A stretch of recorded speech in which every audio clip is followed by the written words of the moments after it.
Hey everybody, welcome back to another episode of the Bowhunter Chronicles podcast brought to you by Tacticam. Tacticam is by far the easiest way to begin filming your hunts. Whether it's the 4K 5.0 or the budget-friendly solo, Tacticam has something for everyone. Check them out at tacticam.com. This year we're also working with Spartan Forge. Spartan Forge is machine learning for the deer woods. Basically, Spartan Forge takes collared deer studies, insurance car deer accident information, social media geolocations, and it couples that with weather, moon phase, and rut activity to tell you when or when not to be in the woods. This currently has an online interface at spartanforge.ai, but the app is currently being built and set to launch late summer. Once the app goes live, you can expect there to be a price increase, but if you use code BOWHUNTER, you can save 25%, and that will stick with you as long as you use the Spartan Forge services. So head on over to spartanforge.ai and get your free 14-day trial. All right, everybody, we're back with another episode of the Bowhunter Chronicles podcast. This one you guys are really going to like. Dieter is a UP bow hunter who is killing mature whitetails in some really desolate country. So, I mean, I've got a cabin up there, and our family does, and I mean, cedar swamps. There's just about everything that you can imagine where he's at, with some rocks and kind of almost like mountainous terrain. And the deer are kind of scattered. We talk a little bit about what the UP once was, but there's a lot of information on using a couple different tactics to kind of track these deer. How he's setting up his trail cams, some mock scrape stuff, mineral sites. This one's going to be a great podcast for everybody. Little bit of bookkeeping here. With our Patreon, we've got our giveaway to do for last quarter. That's the B stand. I'm looking at it right now, as well as the fisheye cameras from Tacticam and Zinger Fletching's Spartan Forge, all that. We'll get to that in a minute. And we still have that bow to give away. So before the next episode airs, before next Wednesday, we're going to give that stuff away. Edwin, we're going to give that bow away. So sorry if I don't call your name, but Edwin gets on me just about every single day through the Marco Polo group for our Patreons. And what is Patreon? Patreon is a crowdfunding for creators. So basically, they donate money to the show to keep it going. All of the hosting, website, all the things that are associated with that. And we take a large portion of that money and put it right back into giving away things. So everything that I just outlined, that was for last quarter. We do quarterly giveaways. And this quarter, we're going to be giving away a Latitude Method. I haven't talked to them about it, but I'll just buy one. We'll give away one of those. I've got the new Classic. John has the Method XL. And me not being a two-panel saddle guy, that one, the way that the magnets work, it's making me think I might need to try one of those for this year for sure. But then if you go to our YouTube, I did a little video, and we did a whole podcast on kind of like the tethered one sticks and everything that was going around with those tethered. I just tried to get my hands on some before they came out, and they sent me a set, and they said, use these, test them, try them, do a little review on them, and then you can do whatever you want with them, but we would like you to give them away. So we are going to give those away. So we're going to be giving away Latitude Method or Method XL and a set of tethered one sticks, and I'll figure out what we need to do. We'll probably have to give away a platform, so I will try to come up with something. Maybe we'll give away one of the new XOP platforms. I'd like to get my hands on one of those, but we'll once again give away a brand new full saddle kit, so we're going to set somebody up with that. We will be giving away another Spartan Forge membership. In Spartan Forge, that membership, that price is just going to go up. That app is right on the precipice of coming out. There's a beta that's out there. Bill shared screenshots with it. I need to get him back on this podcast to go through all of that with us.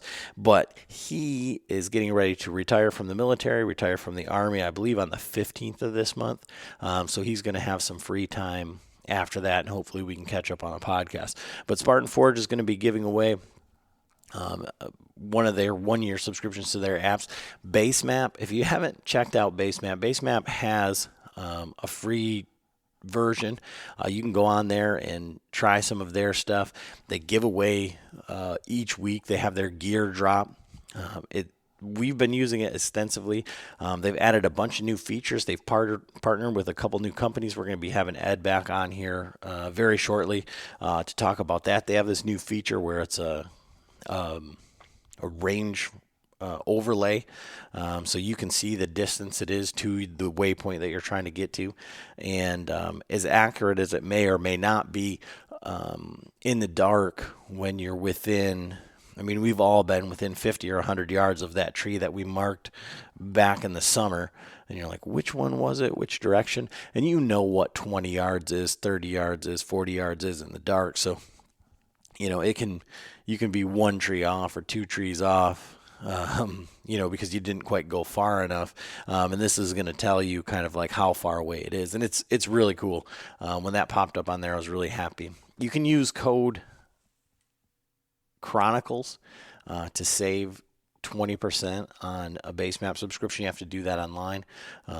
But Basemap is giving away a swag pack, so that's a hat, a shirt, and 1-year membership to their pro membership, and you should definitely check that out. I mean, using that code, it's $30 a month, $30 a year for the entire country for all the layers, and with that code, it ends up being $2 per month, $24 for the entire year. So if you're interested in helping us out with Patreon and getting in on some of those giveaways and things, our Marco Polo group is basically a bunch of like-minded guys that are talking hunting. It's 24/7. I got back from my up north 4th of July weekend, and I think I had 45 messages to go through and check out. So, and I said, if you're not familiar with Marco Polo, it's like Snapchat for adults is what I call it. But anyways, we get to talk and converse and kind of go do all the deer camp stuff that you would normally do, except for we're all over the country. And if you're interested in that, you can check it out at bowhunterchroniclespodcast.com. Just click on the Patreon link. You can go to patreon.com/bowhunterchroniclespodcast. Or in Instagram, you can just click the link in the bio to Patreon and figure out how to do that. We really appreciate those guys. That's where I'm getting all the information on who to talk to for the podcast. They're essentially the program directors. So we're trying to tailor content directly to the Patreons because we can't do this without them. We thank them so much. But this episode, you guys are really going to enjoy it. I think it's going to cover a lot of different things for a lot of guys hunting a lot of different country, and just the mindset of what it takes in some of these harder areas to kill some of these mature, we're talking 6-year-old, 7-year-old deer. You guys are going to love this episode. Tell somebody about it. Leave us a review. Just thank you for listening, and enjoy the episode. Hey everybody, Adam and John back with another episode of the Bowhunter Chronicles podcast, and we are talking with Dieter Kochan. He is from the UP of Michigan, a very experienced hunter, and you're probably saying, who in the world is this guy? You may have seen him on Facebook posting as Ranger Matthews. He films with the Whitetail Addictions guys, and he actually played a little bit of hockey, so you may have seen him from that, and we'll get into a little bit about that. But how are you doing tonight, Dieter? I'm doing great. How about you guys?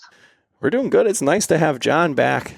I was on vacation, and then John was on vacation, and if you want to call it a vacation, hiking in Ohio in 94 degrees was not fun. That's why I'm quiet tonight. It's just, trying to recover. So for the people who don't know much about you or any of your story, let's get like the hunting history for you, like growing up, because I'd have to imagine with the hockey and everything. John's brother played high level hockey, kind of like his whole life, and it kind of takes up a lot of time, right? Yeah, definitely. I mean, when you're younger and then coming up, you're obviously spending a lot of time playing, and then the season happens right there in the fall, so it's kind of a terrible, terrible time when it relates to hunting. But I definitely got to live in a lot of different areas I wouldn't otherwise been able to live in. My family didn't really hunt growing up, so I got to know one of my teammates in high school, and I started going out with their family probably when I was about a sophomore or a junior, and went out with them for a couple of years. And it was good because they'd basically just kind of point me in a direction. I was pretty much on my own. I didn't end up seeing anything the first year, but it just kind of, you got to make your own decisions. You got to pick your own trees and learn from your mistakes and whatever successes you had along the way. So after high school, I continued playing hockey, and that brought me up into Marquette, Michigan, where I played for Northern Michigan University. And that's really where I got my feet wet with Michigan hunting. I was able to meet a lot of people up there and gain some access on some properties, and started, shooting whatever walked by, Michigan standards wise. So that was a good experience. And then after college, I went on to play 10 years professionally, mostly in the minor leagues, and then some games in the NHL. For any of your Michigan listeners, I would have played with the Detroit Vipers the last year they had a team. I played with Grand Rapids Griffins, and mostly in the American Hockey League. But I got to live and hunt in Kentucky, Connecticut, Massachusetts, and New York. And it was, a great experience to see a lot of different whitetail habitats, and you're kind of forced to kind of learn things on the fly, be, very mobile, whether you wanted to or not, just because you'd get there maybe in October, you had to figure things out, and then get in the tree and try to get it done. And, I was able to, shoot as many as 6 deer a year doing that, kind of just bouncing around. And I mean, to give some context to it, I mean, I'm sure we'll end up talking about going after bigger deer and targeting older bucks as we go here. But I mean, I think probably for the first 15 or so years I bow hunted, I don't think I let anything walk by without flinging an arrow at it. So, I mean, you learn kind of from your mistakes and learn how to effectively kill deer, and certainly love to eat venison and the whole experience. So in that time frame, like, I mean, I guess I think of, professional athletes, and, I think of it more as like a time crunch and like a dedication type thing. So how did you like avoid saying, okay, well, I just want to go here. We're here. I want to pay for a hunt over here just to kill something or whatever, because I guess I would think with, like I say, more of a time constraint, that being like kind of like the easy road, right? Yeah, I mean, I have nothing against doing that.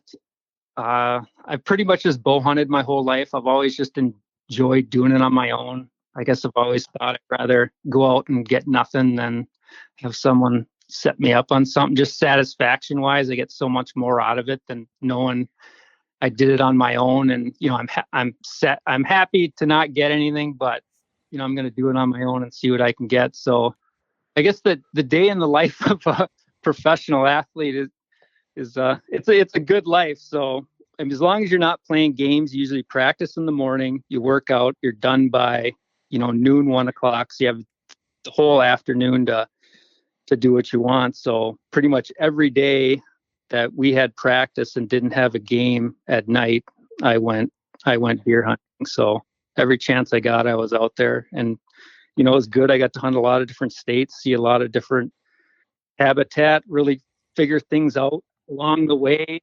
I think my big turning point would have probably been, I think in the early 2000s, I started hunting scrapes more. I had watched a buck feeder video that actually had everybody's infamous Mitch Rompola in it, who I think actually a tremendous amount about hunting mature deer. So I watched that video. I started to hunt more scrapes, and then right around that same time, I read John Eberhardt's book and started using a saddle. So I've been a saddle guy for probably 16 years. So, just, evolving from what I thought I'd known to implementing some of the things that John Eberhardt said in that book that really kind of spelled out a good seasonal approach to going after deer, and then using a saddle, being more mobile, and just things that really evolved from there for me. And so I guess in that, we talked a little bit prior to the podcast about what people want to hear, like what is the pulse of the podcast listener. I think that again would be one of the questions, is like, what was the moment that it clicked? Because I feel like that moment that you had where, becoming more mobile, switching to a saddle, all that, I think that's kind of like where the mobile hunting industry is right now. So most of your podcast listeners, they're doing just that. But, as we talked about on our last podcast here, you could switch to a saddle and you could become more mobile. But if you keep hunting the exact same way, you're going to get the exact same results. So I guess, let's talk a little bit about that first deer, or maybe that first encounter that said, hey, maybe this is working and I'm doing it right, and kind of what kind of clicked for you in that moment. I guess there were a couple things that kind of clicked for me in a big way. I think a big part of it was I started to hunt all day, especially during the rut. And I probably shoot the vast majority of my deer between probably 9 in the morning and 1 in the afternoon. So, I mean, that could be a combination of things, one where I'm positioning myself and what looks good to me. I think for anybody out there, the hardest thing to do is to shoot that first big deer. After you shoot the first big one, you just look for spots that look the same and hunt them in the same way during the same time of year. And, unless you got totally lucky with the first one, you're going to be able to recreate that. And so I think a lot of guys who are kind of trying to find things they're picking their space, they're picking their spots based on what they've, seen other people do or what they've heard, and not necessarily what they've kind of learned. So, once you get that first one down, I mean, especially that's the big benefit of public land, where you can shoot one in one area, and then if you look hard enough, you can find another area that looks pretty darn similar, compared to, if you're just hunting private, there might be only one location on that property that kind of looks like that. And then, you might end up over hunting it or doing things that make it worse. But so, I mean, there's positives and negatives to public land. And, I guess I prefer the bigger, the better. It just gives you a better chance that they have some place to hide, and that, what you're going after is going to be a little bit older than anything else. And so for your typical season, as it stands right now, are you hunting primarily Michigan, or are you bouncing around to other states as well? I bounce around. The last 3 years, I went to North Dakota for the opener. And then, so I've shot deer 2 out of 3 years there. And then I grew up in Madison, Wisconsin, so I still go down to southern Wisconsin for, a week to 2 weeks, and then come up to Michigan. And honestly, for all the flack Michigan gets, if I had to pick one state, and part of it's because I'm up here and I can do a seasonal approach to what I'm doing, but I think I enjoy hunting Michigan more than anywhere else. Just huge pieces of property. You don't have to worry about property lines. I mean, nothing is preventing you from going as far as you can imagine and seeing what's around that next corner. And just, the ability to, you're only confined by how hard you want to work. And the more work you put in, the better results you're going to get. That's interesting, because you say that, Michigan does get a bad rap, but, we talked a little bit about our Patreon group and stuff like that. And I polled them to say, how far is it your average drive to, your nearest public land or the nearest public land spot? And there were a lot of guys out of state that were saying, it's 45 minutes or it's, an hour or 2 hours or whatever. And like, I timed it the other day as I was driving home, and there's public land pretty big by many other states, measures, like 7 minutes from my driveway. And I've hunted out there and I've seen bucks out there. And so I think maybe the pressure is definitely there for, we have a lot of hunters in Michigan, especially downstate, but I think we do take for granted that, like you said, that we do have that much public land and that much available to us, especially up in the Upper Peninsula. I mean, there's some pretty big stretches up there. Yeah, I think I was Googled something in the UP, and I think 75% of it's open for hunting, whether that's state forest land or there's so much paper company land up here. So I mean, you can hunt.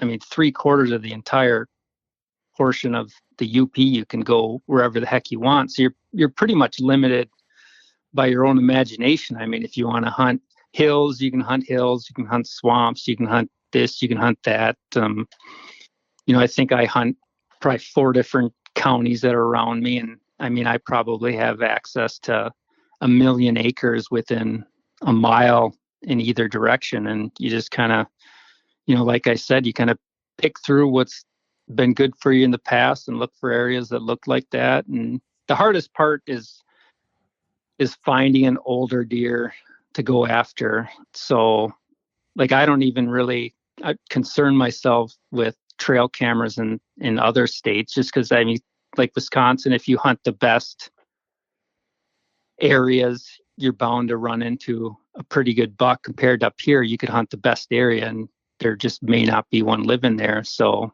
I mean, you have to try to find one. And then once you find them, it seems like once they hit 4 or 5, they're pretty well set avoiding whoever they're going to avoid. So I've gotten on more deer up here year to year to year than anywhere else. So that's kind of cool, where you get to see them from year to year. I mean, they don't put on as much as they do anywhere else. So they're fairly similar racked every year, but it's definitely a different experience being able to do that compared to, some areas where they're going to get shot or, they disappear. You can't go after them because they're on a different property. I mean, you could follow these deer up here as far as you physically capable of. So I want to get into, here in a minute, how you're locating these deer. And, you had put a post on Facebook, and that's kind of what sparked the idea for this podcast, was the way that your process throughout the year of locating these bucks. But I just want to talk a little bit about like the history of the UP, because I would say that most people downstate here, we talk about, back in the day, or the heyday, the UP was where you went for these, 250 pound deer, the biggest bucks. And, now, whether it's, we say wolves or whatever, there's the Escanaba in the moonlight, the 30 point buck, all of the allure that goes along with the UP. But it seems like for whatever reason, the deer numbers, or at least maybe the perception of deer numbers and the quality of deer, has gone down. So what would you say to that, being up there and hunting there for years and years now? I think the population in general might be on a bit of a decline. I remember when I was in college, I think the numbers peaked right in the mid 90s. And then I remember driving from Marquette to Sault Ste. Marie, and there were probably 200 deer on the sides of the roads that got hit. And I think that was the year where the population took a crash. And I think there's been some things, definitely where I think it could be managed better. I think you could do a couple things that would probably fix the problem pretty quick. But the deer densities are low. A lot of change is happening with the population. The winters are obviously a huge factor, but I mean the whitetail deer is an incredibly adaptable creature, and you can. I know areas where I've talked to people, with blue tongue and all that, where you'd think every deer is dead within 500 square miles, and next thing you know, the following year they're all back. So I think there's ebbs and flows, but I mean it's a challenge, lower deer densities, but I think if you put the work in, you can get on better deer. I think the biggest thing that most hunters in the UP, the mistake they make is they're so connected to hunting over bait that, unfortunately, I think a whole generation has kind of lost a lot of the woodsmanship. Because if you talk with guys who used to do it back in the day and who can still do it, the guys who track deer, footstep track them during gun season, are continually shooting big ones every year. So it's a different style. The bigger deer have learned the bait pile game, and I mean, if you are going to be dead set on hunting over bait, you're most likely going to see does and younger deer. Yeah, I mean, so John and I couldn't be more polar opposite, and we've talked about this a lot on the podcast, but my family grew up hunting that property in the UP, and that's how we hunted, 99.9% of the time was you threw out your bait pile. I mean, we went so far as they had, like, as ridiculous as it is, like they had like cabbages on ropes hung from trees. Like you couldn't make this up if you tried. We weren't a legitimate truckload carrot pile, but it was just the ritual. Is that you got up there 2 days before gun season, you went out to your spot, you dumped your carrots out there, and then you waited for whatever came by. And I would imagine it's probably back in the time maybe that you're talking about. I don't know when I started hunting up there, but before I was hunting up there, they killed these few big deer.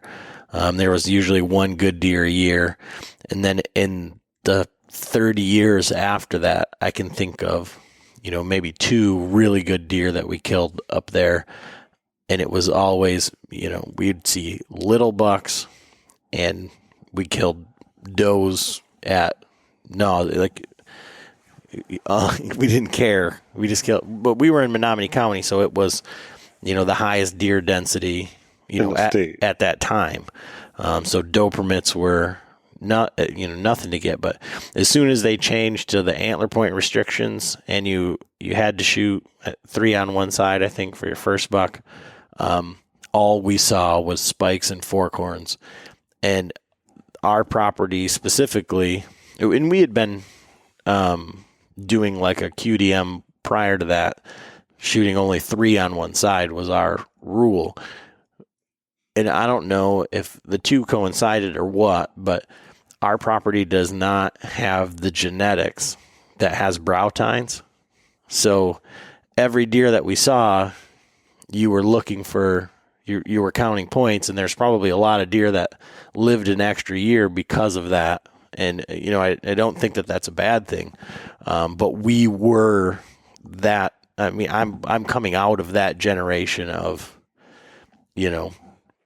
hunting over bait. And so for me meeting John's family and, my father-in-law, Uncle Frank on here, my wife, they couldn't have hunted any differently than that. I hunted public land, and my dad was like, don't even think about bait. It was go out, and my dad killed a ton of deer. But it wasn't any does. You never shot does. And we weren't allowed to shoot a doe. It was, if it had horns, it was, fair game.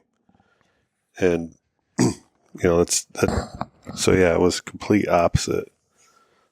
And I think baiting can be tremendously effective in some situation, and there's some guys who are really good at it, who they'll bait frequent enough and they'll check their cameras enough where they know kind of when to dive in and get the job done. The hardest part about bait is you can put bait in a really good spot, and you're just basically you're throwing all your cards on the table and asking the deer to pretty much make a decision whether or not they want to play the game or not.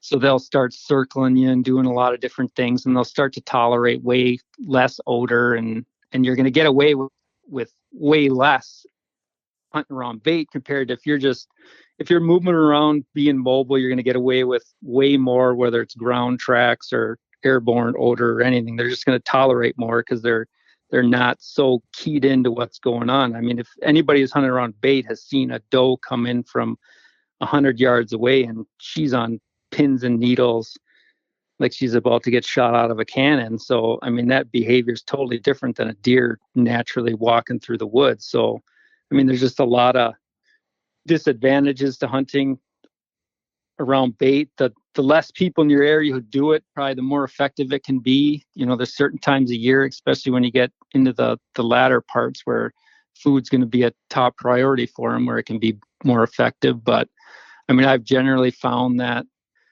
especially if I have like a really good location where it's a, bulletproof entry exit, I can hunt it on a bunch of different winds. I'm way better off just being patient and allowing myself to hunt it multiple times, kind of waiting out for one to come by. Because it seems like the bigger bucks, they'll kind of roam an area for maybe a week, and then they might disappear for a couple weeks, and they'll come by. So it's almost like if you don't see anything one day, your chances almost start to improve as you keep going. And if you have a good spot and you're not getting winded and you're not really tipping your hand, you can kind of, really sit it out and wait for him to come. So in the UP, with all that land, all that public land, and I mean, if, like John was saying, I don't know if you said it or John did, but like if 75% of the land is huntable or available, the density of the population density must be very small. What are you dealing with pressure and other hunters and everything like that? I mean, there's some pressure, and I've kind of went back and forth where I've kind of thought, things would be better if they banned baiting, but I think it's kind of better for me that baiting's allowed because it makes everybody else more predictable, and it's not really that hard to get away from people. So I bow hunt straight through the gun season, and I don't see any negative effects. I'll see people here or there. I've never had a trail camera stolen or anything really messed with to that degree. So, I mean, the hunting pressure is way different than what you guys are dealing with downstate, just because the properties are so huge, and like you said, the population densities aren't the same. And I'm hunting probably, I have like 5 different areas that are probably like 20,000 acres that I kind of focus on.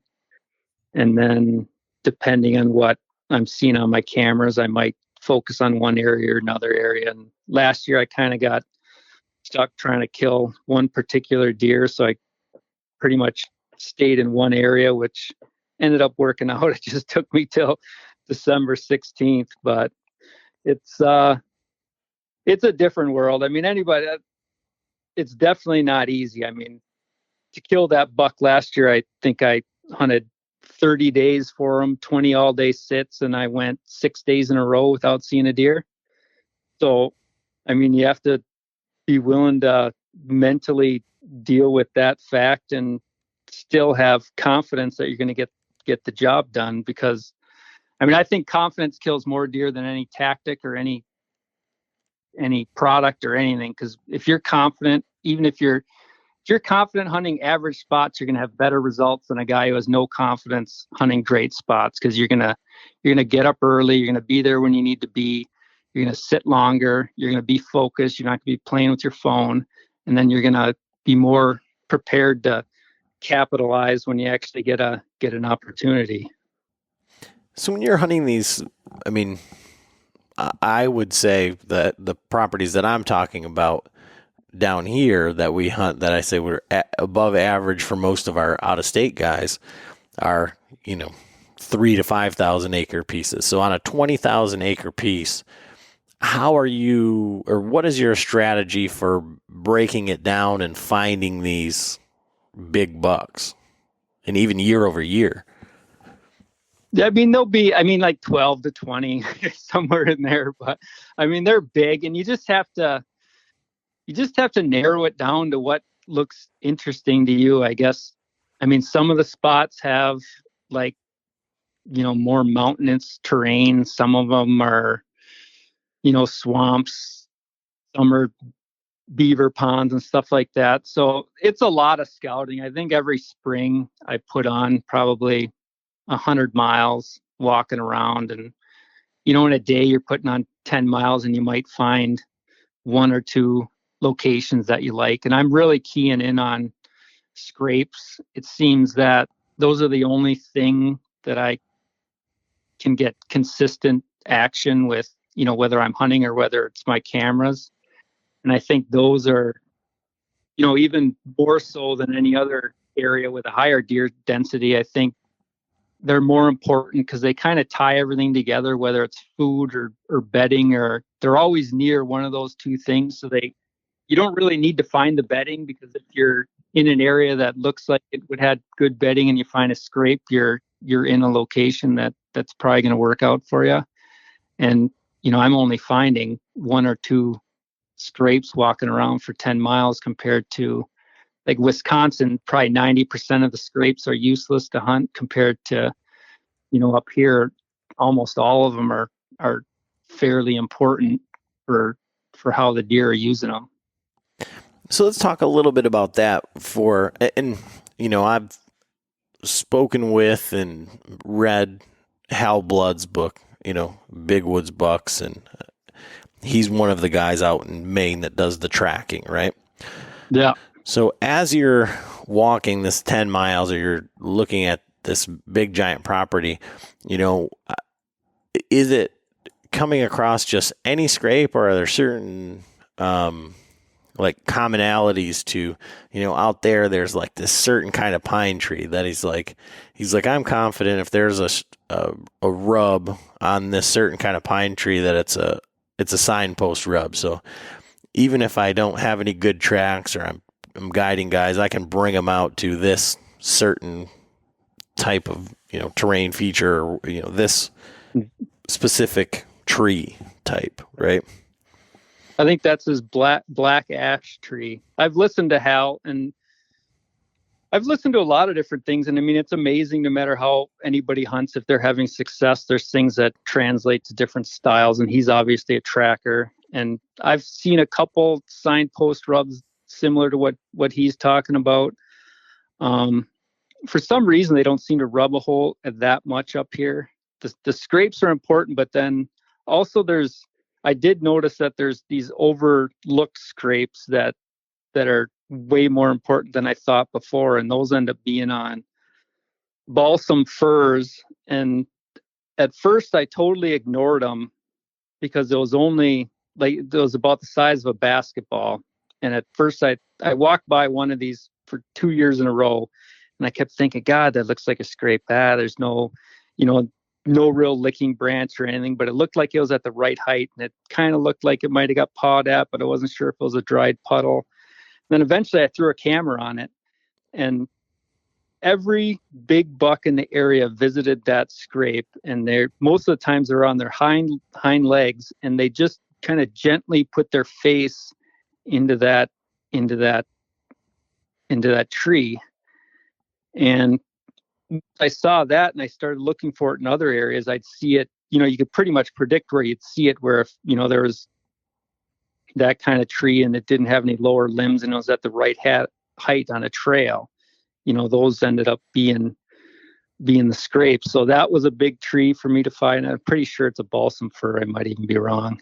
But so is that. And then oak trees, maple trees, and then if you're lucky enough to have a apple tree. So those are the different scrape trees. But I find very few scrapes up there that aren't important. It's just some aren't laid out in areas that are easy to hunt. So, if you can find a good scrape in an area where you have an advantage, that's a great location. And then I'll end up making mock scrapes in areas that are similar with the right licking branches and all that. And then the deer normally pretty quickly take those over. All right. And so with the trail camera setups and stuff, like how many trail cameras are you running? How are you monitoring them, throughout the year? Because it sounds like you have a pretty interesting, like, year-long strategy for that.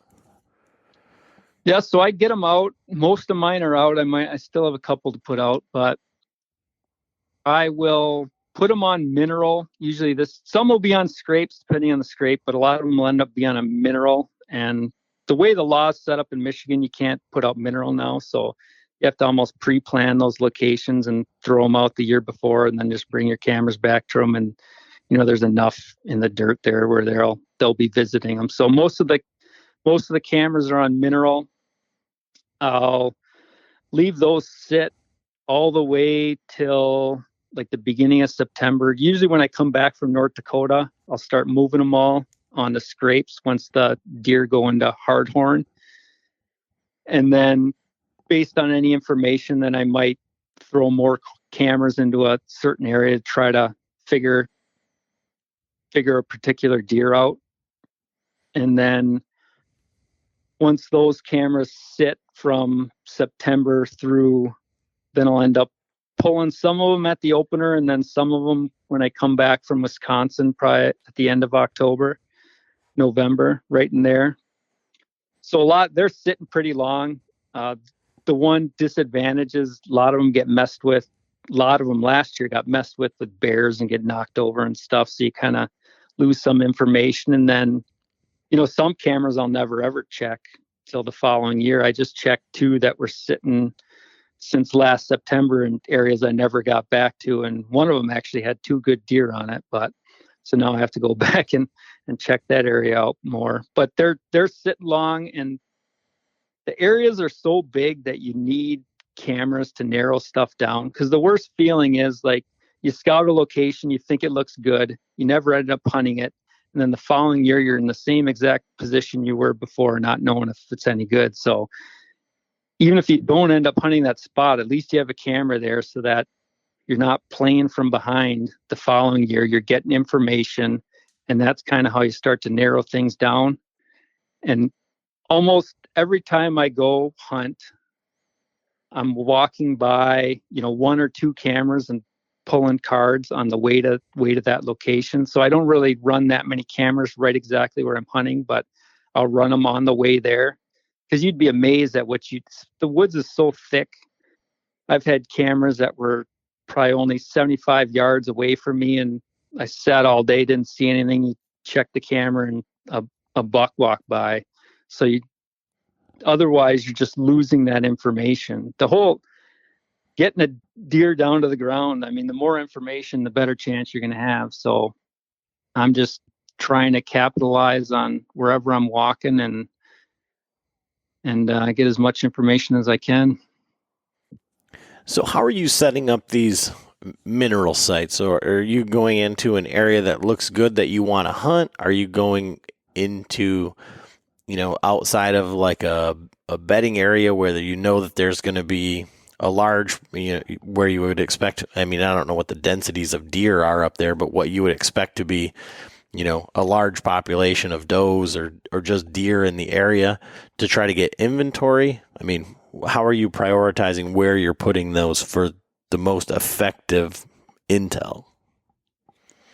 There's some areas that just don't seem to hold many deer, so I want to try to get into an area that has some deer in it. Because if you can keep the does concentrated to a certain area, your chances are going to go up, because then that's going to be an area that's going to get visited by the bucks and the rut. So, part of the thing with the minerals is just to keep the does happy. Another part is you can start shaping trails with the mineral, because they'll start using them to where, you can make a couple trails combine and make it a little more heavily traveled. And that can give you an advantage for where you're deciding to hang your tree stand. So that's kind of the different way. The minerals are kind of just a good way to get pictures, a good way to keep the does happy, and kind of like concentrate deer in maybe a certain area where you want them to be, where you have an advantage getting in or out, or with a different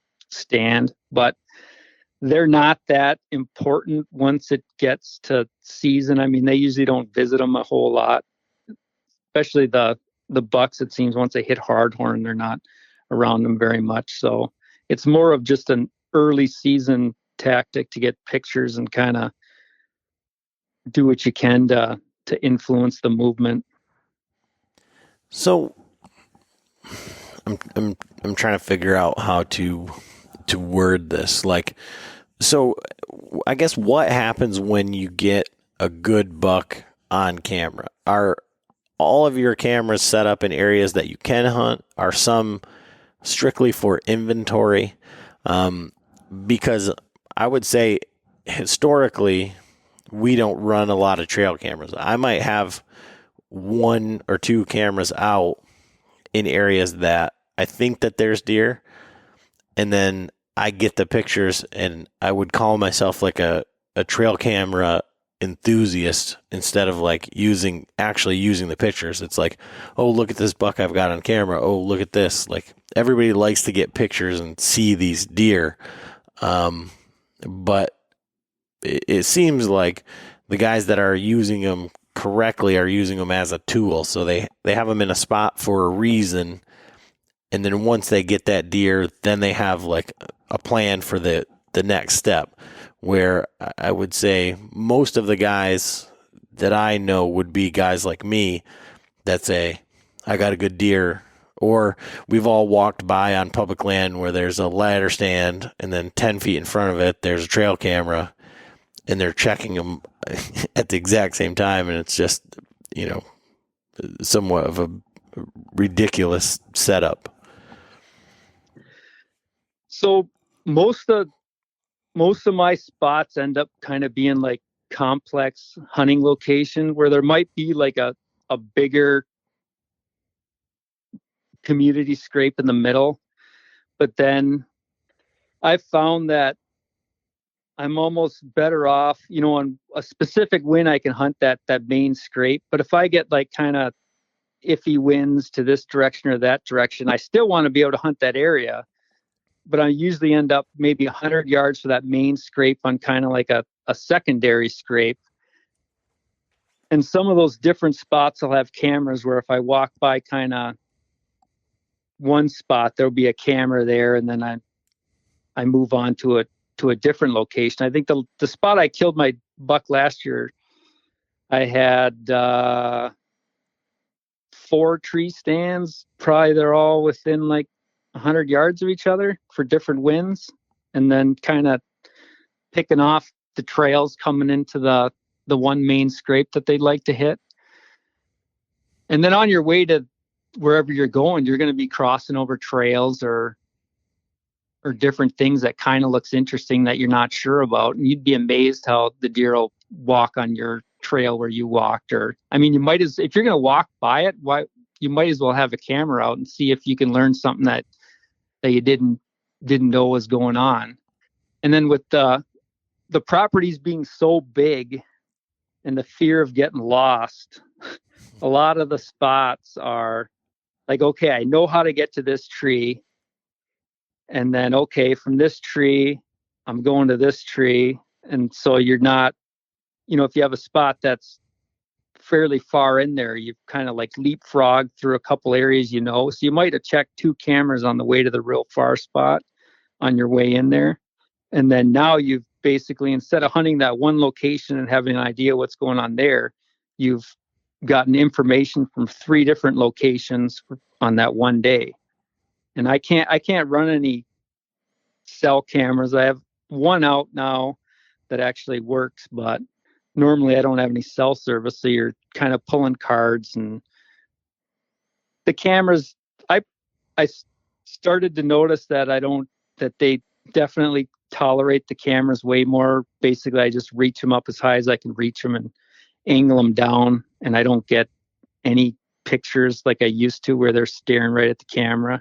They're just not, it's not as natural for them to be looking up at a 45-degree angle. So you get kind of more natural pictures, and you can figure out what's going on with who's moving through. And a lot of it ends up being seasonal to where, I have some areas where I don't even have cameras out now because I usually don't get anything early, but then they end up being really good once they really start to move during the rut, where they just all of a sudden start showing up.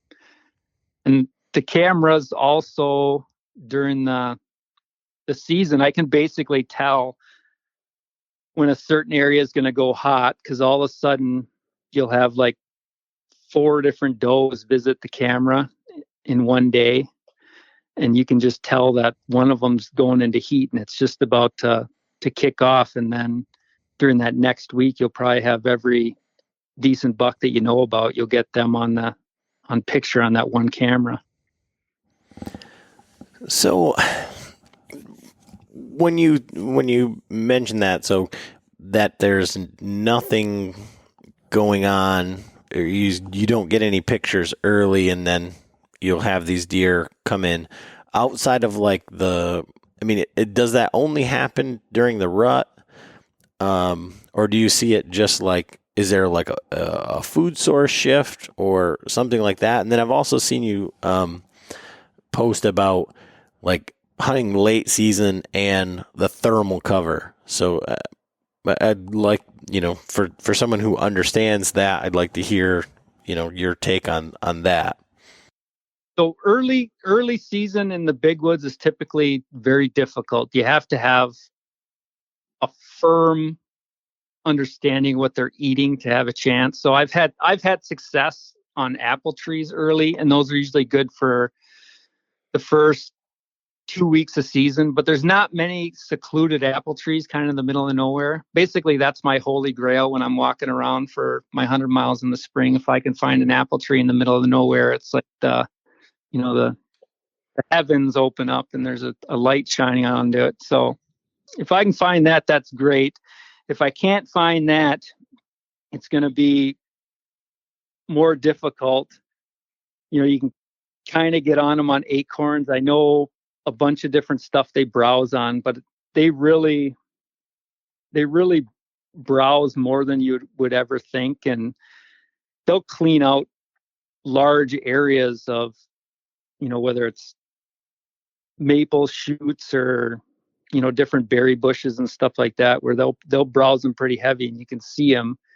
And I think a lot of people ignore big woods browse because it's so easy to walk by. You just kind of discount it like, oh, wow, a deer took a nibble there, and you kind of brush it off as random. But I mean, that's something that I really pay attention to. And if they're nibbling on something on it, it's potentially going to be a good spot to sit, because as soon as they start nibbling on it, every deer starts nibbling on it. And I've read some things where the protein values start to shoot up as the plant regenerates itself. But you can see the same plant in one location that's nibbled like crazy, and then you can see it in another spot and they're not touching it. And it's just, what the deer start to focus on. So that the early season is tough. Like, I mean, you need some specific circumstances to come together to be successful in, early October. And then a lot of the the scrape activity that I'm talking about with cameras and stuff ends up going into, the rut phases. And the rut in the UP is kind of goofy because you'll see that the does will cycle 2-3 times. And I think that's part of the problem with the population being out of balance. You're having deer that are born 3 months later than other deer, and you can see that it can be difficult to tell the difference between a 2 and 3-year-old because you can have a young 3-year-old or an old 2-year-old. And if anybody has kids in sports, 3 months difference makes a big difference. And I see that as a taxidermist. I do taxidermy on the side, and you can see it in the skull plates where, some 2-year-olds and some 3-year-olds are virtually identical when it comes to, how thick their skull plate is. So this last part of the question, I think, was thermal cover. So thermal cover, we get so much snow up here. We get 200 to 300 inches of snow.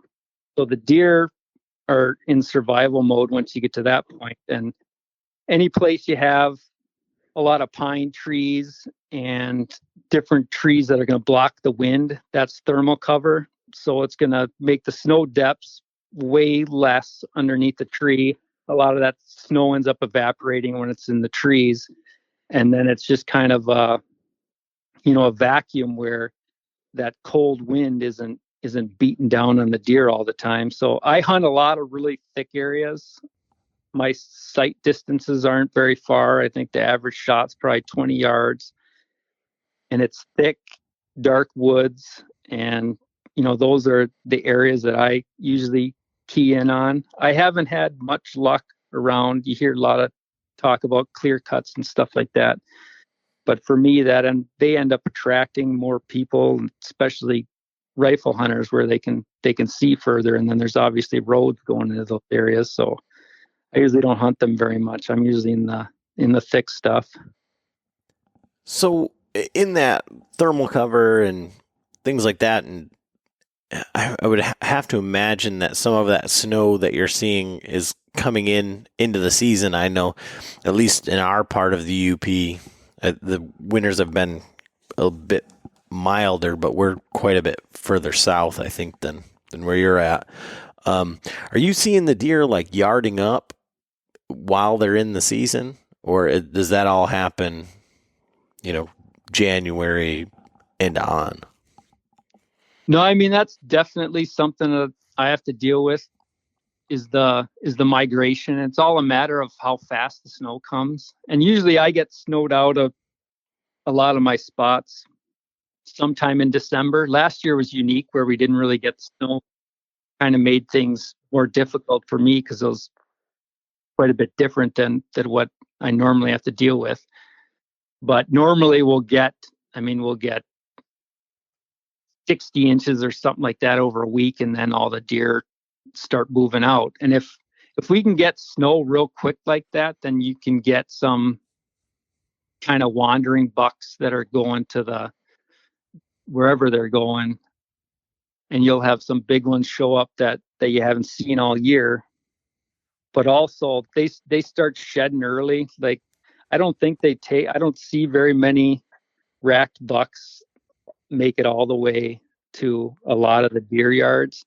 So I don't know if they shed somewhere along the way, and as soon as the heavy snow kind of stresses them out where they're going to start migrating, that's when they start moving, and a lot of those spots get snowed out. So I've kind of made some adjustments where now have some areas closer to the areas they winter, and the areas they winter receive typically, they might receive 85 inches compared to 200-300. So that's where the deer go to survive for the winter. But it's definitely something that changes every year depending on how quick the snow comes.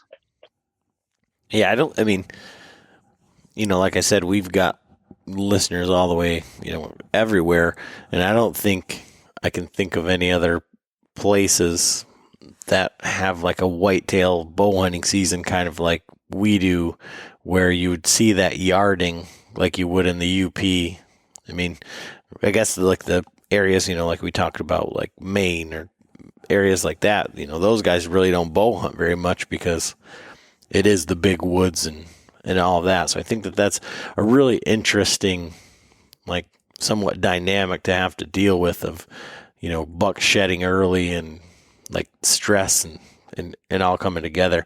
Have you, I mean, I just have to ask because I'm trying to think about it for myself. Like, have you been in a situation where you're seeing that migration and all of those deer, all those eyes, all those noses at the same time? I mean, I've hunted kind of the fringes of it, and then you see them come into the areas and that. I think the one year it was crazy because my brother came up here to hunt late season and he was going to be up here for a week. And I think we got a foot of snow every single day, but it was like every single day a different random buck would come through, and they were all like, I mean, we're talking 5, 7 year old, big ones were like just wandering through. So the snow came so fast that they got pushed out of where they were at, and they're starting to move, and they seem to, they'll start moving and then they'll stage in an area. And for a while I thought, in those same areas where I was seeing them, that if I could get back in there, that they'd still be there. So I ended up, I was going to buy an ATV with tracks or a snowmobile or whatever the heck I needed. But then I ended up doing it one time, and I went back there and it was a ghost town. So I think once the snow levels get to the point where I can't even get my vehicle back there was when they basically would start pushing out, and then they're moving to there. And the migration and wintering areas are pretty well known by, I mean, they're on the DNR map and everything. They'll marked where the deer winter, and it's usually near the lake where they're getting less snow. But it's just a timing thing, because sometimes it happens in the middle of December. Sometimes, like this year, it didn't really happen. It was like a trickle migration where, the deer kind of held up and were doing kind of some goofy things, because I think, they were kind of getting impatient and weren't sure what was going on, because we got way less. I think we were down we were down 100 inches this year for snowfall. And so you ended up, like you said, killing a buck that you were after that you had a ton of history with, like mid-December. Can you tell us a little bit about that hunt and maybe that deer and the story behind it? Because it seems like, I don't know. John, do you have any situations like other than, I mean, maybe when you were young hunting, but like history with deer? Like I couldn't tell you like one single deer that I've ever seen, multiple times or anything like that. I mean, no, not since I was, that 10 point I killed with my gun, which we that was back behind my dad's house, and we seen him, year after year, and then finally I got him, but no. Because I mean, I would say that would be one of the things where guys are also trying to, maybe they saw a deer last year and now it's alive again, it's back on camera, or they're getting intel. Or, I mean, for me, you're talking about that, like the community scrapes and having cameras out, and I'm just like over here like taking notes about things for me, because I found a community scrape last year that I had a camera on and I didn't check until late in the season, and man, it had, kind of like what you're talking about. After October 23rd, every buck in the county was on the scrape at some point. And so now it's kind of neat for me. I had a buck just show up on one of my cameras. I have this camera now, not on the scrape, but where I want to hunt. Just showed up today. And so it's like, well, maybe I can go back and see if it was from last year or whatever. But I think trying to piece together, like if these deer are still alive, how to track them, hunt them, all of that. And I think you've got a lot of that with this deer, right?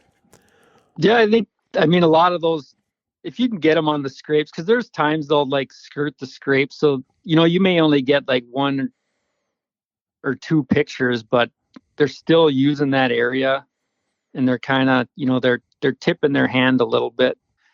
So this particular deer, I might have saw him in 2016. I'm not sure, because most of the deer in this section are the older deer are just like thicker 8-pointers. And so he ended up being, he has a 10-point frame, but no brow tine. So you can relate to that. Yeah. Yeah. So he was kind of unique because he looked like a 10-pointer on most of the pictures, but he had no brow tine. So I might have saw him in 2016 because there's a younger 10 or whatever. And then I got him on camera for sure in 2017. I was getting some pictures of him, but he was really nocturnal. I wasn't really on him very good, So I don't think I saw him in 2017. And 2018 was a really good year where I was seeing, a lot of different bucks. And I ended up missing this particular buck on November 17th with my bow. So he came in chasing 2 does, and he ended up being on, my weak side, and there was a bunch of brush, and I was on my tippy toes, and I ended up skyboxing it over his back. So I missed him in 2018. And then 2019 was a goofy November because it was down into the single digits. And I ended up kind of making the mistake. I had a couple stands set up, and I ended up kind of sitting those locations too much. I was using at the time a heater bodysuit, and I'd either need a tree stand, or it kind of worked okay with my saddle, but it would kind of ride up. So I wasn't as mobile as I needed to be that year.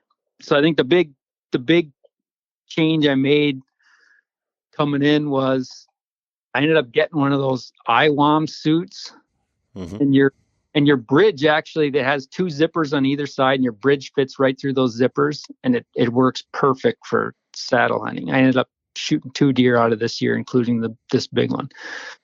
So I was more mobile. I was able to bounce around a little bit more when I needed to. And he was still really nocturnal. In 4 years, I never had a daylight picture of him. So he was really kind of playing with me a bit, where I'd see him on camera, later, 10 o'clock at night in one location, and then I'd get him in the morning at another location. And he actually went by my camera 10 minutes before I went by my camera on my way to my tree one morning. So I was in the ball game, but he was one step ahead of me. And then November 12th, he ended up sneaking up on me. I was sitting a scrape. I was kind of in a tree I'd never been. It wasn't a very big, it was like a smaller oak tree. I thought the deer would come by this scrape. And then I heard a deer behind me. I looked over, and it's him coming up this little hill. And it's either I'm going to grab my bow and make a shot, or it's not going to happen. So I went to reach, and he picked me off, and I've never seen a deer spook so bad in my life. Like, he jumped out of his skin, and I was like, well, that's not very good. I didn't see him for a month after that. But then all of a sudden he came back, and he was hanging out with this other 8-pointer that I knew pretty good, that I'd seen a bunch of different times. And the camera picture was kind of weird, because the one 8-pointer was at the scrape, and then this big one was kind of just standing behind him.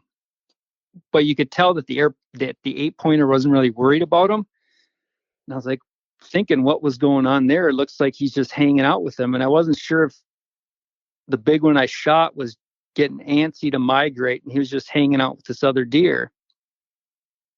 And I actually called my brother, because he was coming up in 2 days. And I said, I think this is the first time I think we really can kill this deer, because he's acting goofy. He's hanging out with this other one that's not too bright. So we'll just hunt that other one, and hopefully he'll be walking by him. So sure enough, the next day I went to it was like a 40-mile-an-hour wind. Ended up not going in the morning because I was worried about my tree blowing over.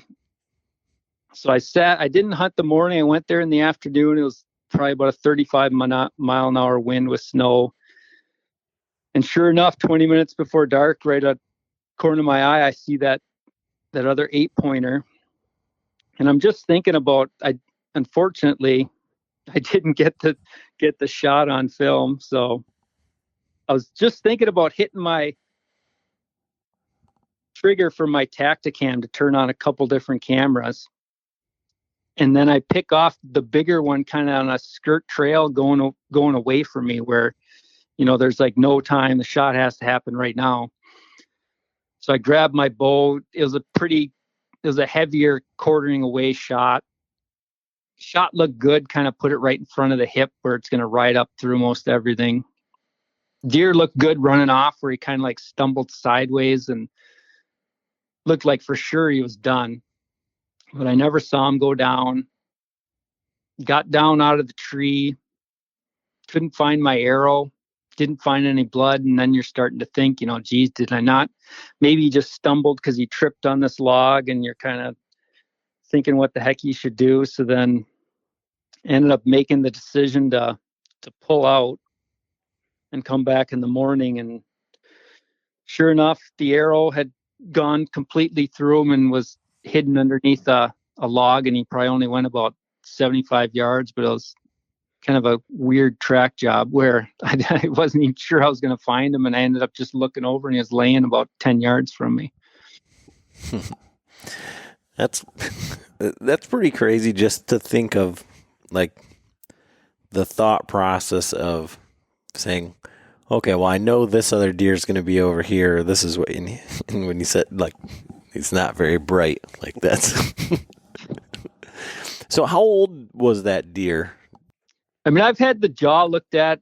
I think he was 7, but I haven't sent the tooth in. Like I'll bring him to the DNR and have him aged in that. And, a lot of them, once they get, the bigger ones seem to be all right in that 5-6 range when you see him. Cause even the one that I'm talking about, that's not bright.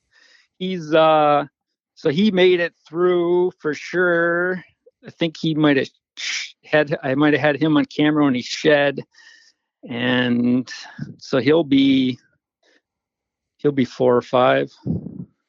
And so for guys outside of Michigan, for people listening in Iowa or wherever, so what is a 4-year-old deer score here in Michigan's UP, or a 6 or 7-year-old deer? I mean, and even as a taxidermist, you've got to see kind of like the full scope of even these young deer, a young 2 and an old 3, etc.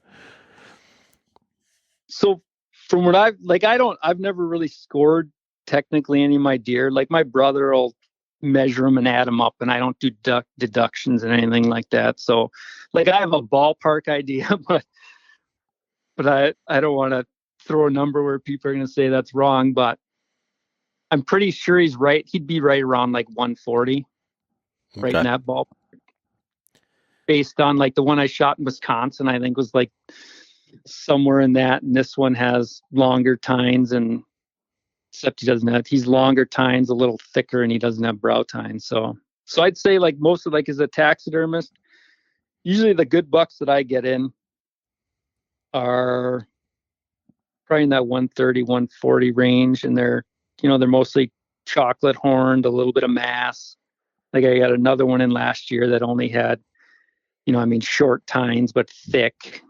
So they're big bodies. I think like I had one trail camera picture of him where, this deer looked like he was 300 pounds. When I shot him, he was totally worn down. He had zero fat on, like, underneath his hide. It was weird because his organs were covered in fat. Like his whole chest compartment had fat in it. So I don't know if was his reserves for the year, but his organs were all covered in fat. And then he had a big wound underneath his armpit. So I think he was in tough shape where he wanted to leave, but for whatever reason, he he wanted some company when he was leaving. So he was kind of hanging out, eating. He wasn't chasing does anymore, or really doing anything. I think he just wanted to take off with that other buck that one was still kind of, thinking about doing some breeding. But Yeah, I mean, looking around like the basement here, I see John look over here and look over there, and I mean, I've killed a couple what I would say are 3.5-year-old Michigan bucks here that are 100 inches, and then there's I would say a 3-year-old Ohio buck over there that we did the same thing and just green scored them, whatever, and it was 150 and 5/8, and the deer's like his body compared to like the one 3.5-year-old Michigan buck I killed, he was 187 pounds, and that one in Ohio was definitely not that. It was a tiny little deer. He'd be lucky to go 130. And like my dad in the UP, the one, like I said, we've killed a couple of bigger bucks, and my dad's maybe goes 120, but it had hung for 7 days and was 198 pounds when we dropped it off to the processor. I mean, it was a very large deer, but like the genetics or the antlers or whatever, that's not where where his resources were going. So. Yeah, they don't put the gains on, because the one I shot, like, he might even have been bigger last year, and for the last 3 years he's probably looked pretty much the same. Like, he hasn't put on much of anything. But it's different. I think, yeah, the more you look around, you'll find pockets of, whether it's genetics or food or what. Because 2 years ago I found a different area that had, way more acorns, and even the 2-year-olds that I was getting pictures of were like split brow tine, like 12 pointers and stuff. So I'm thinking there's different genetic pockets and stuff. And there's actually, it'll be interesting, because I got one picture of like a non-typical one up there too, to see if I only had one picture the whole year. So if I can get on that one, that'll be pretty cool. But we'll see if he shows up. So for all of the states that you've hunted and all of the, I don't know, I want to say like due diligence that you've put in, all of the preparation, hunting multiple states, for guys, for the listener that's trying to like make that jump from one class of deer, whether it's killing their first buck or it's killing their first 8-pointer or killing an age class deer. I guess across all the states, as far as like when you talk about like spots or setups, other than, and I think that is key, and we talk about that a lot here, the confidence portion. But like, what is the commonality to making that jump from, I guess, what I would term being a hunter to being a killer, right? Yeah, I think a big part of it is, if you're able to have a year-round approach, it just, if you're able to gain some information before the season starts, you're going to be at an advantage compared to if you're playing from behind, trying to catch up and get information. So, I mean, the more time you can put into it on a year-round basis, the better. And I think the other big part of it is you have to hunt your own hunt. Like, I know what I will do and what I can do to be successful. But like, if you're probably not going to walk in a mile to hunt more than a couple times a year, there's almost no point in scouting those areas.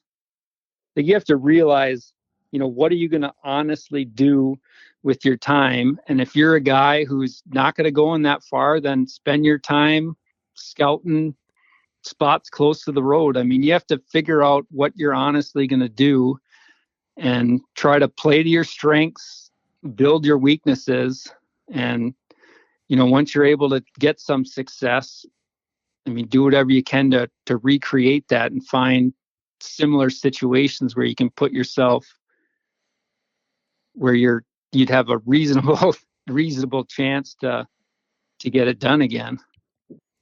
Man, I think I've said that, said this before, is it comes down to what you just said. You got to put the time in, and everyone's looking for that magic, quick button where, oh, what's the hot sign? No, well, get out there and find it. You got to get out there and put feet on the ground and do some scouting. Those are the guys, like everyone that we've talked to that are successful doing this.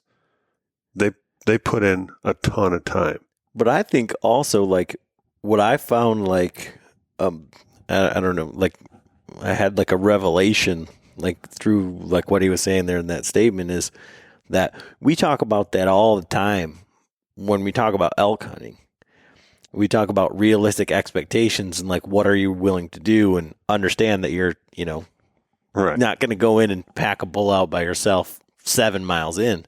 But it never really clicked for me, at least for whitetail hunting. I always just think of, well, that's what you have to do, or whatever. So I think that that's extremely insightful. Yeah, it is. But I've thought that before, like the time I was up in the swamp, and I was only not even 3/4 of a mile off the road, but it took me 2 hours to get to it. It's like, and the big doe come through, and I was like, well, man, I'd fill my tag, but man, no one would ever come out here and even help me. And if they did, they wouldn't be my friends anymore, because they'd be like, what the hell's wrong with you shooting a doe out here in this shit? But you got to know your limits. And even for me, I really don't want to go further than a mile. Like the guys that say they're going 3 miles, like that's crazy. And how many times are you going to do it? Like if you're only going to do it once, like you could get lucky, but usually you have to build on a hunt and keep doing it. Are you going to do that 5 days in a row all day? And,